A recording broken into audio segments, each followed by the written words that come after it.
Realtor దారుణ హత్య ఆ ఊళ్ళో కలకలం రేపింది. భార్య పిల్లల కళ్ళెత్తుటే కర్రలు బండరాళ్లతో అతి కిరాతకంగా మర్డర్ చేశారు. అసలు ఆ రియల్టర్ ను చంపాల్సిన అవసరం ఏమొచ్చింది?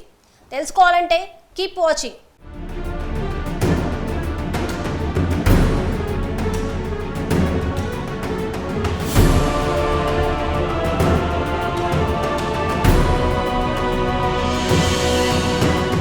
అన్నమయ్య జిల్లా మదనపల్లెలో ఒక రియల్టర్ హత్య కలకలం రేపింది. బైపాస్ రోడ్డు రామతులసమ్మ కళ్యాణ మండపం సమీపంలో గంగాధర్ అనే వ్యక్తి తన కుటుంబంతో కలిసి నివసిస్తున్నాడు.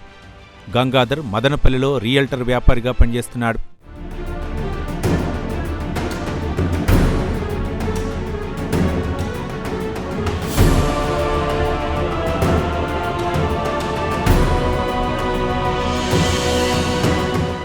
ఆరుగురు దుండగులు ఈ నెల 17న రాత్రి గంగాధర్ ఇంట్లోకి చొరబడ్డారు. అతడి భార్య వనిత, పిల్లల కళ్ళెదుటే గంగాధర్ను దుండగులు కర్రలు బండరాళ్లతో అతి కిరాతకంగా హత్య చేశారు. సమాచారం అందుకున్న పోలీసులు హుటాహుటిన ఘటనాస్థలానికి చేరుకున్నారు. అప్పటికే గంగాధర్ మరణించడంతో అతడి మృతదేహాన్ని పోస్టుమార్టం నిమిత్తం మదనపల్లి ప్రభుత్వ ఆసుపత్రికి తరలించారు పోలీసులు.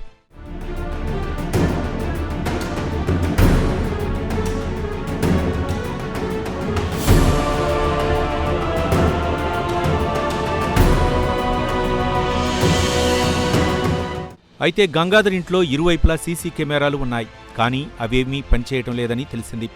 గంగాధర్ హత్యకు ఉపయోగించిన బండరాయిని పోలీసులు అతడి ఇంటి వెనుక ప్రాంతంలో గుర్తించారు. దగ్గరివారే ఈ హత్య చేసి ఉంటారని పోలీసులు భావిస్తున్నారు.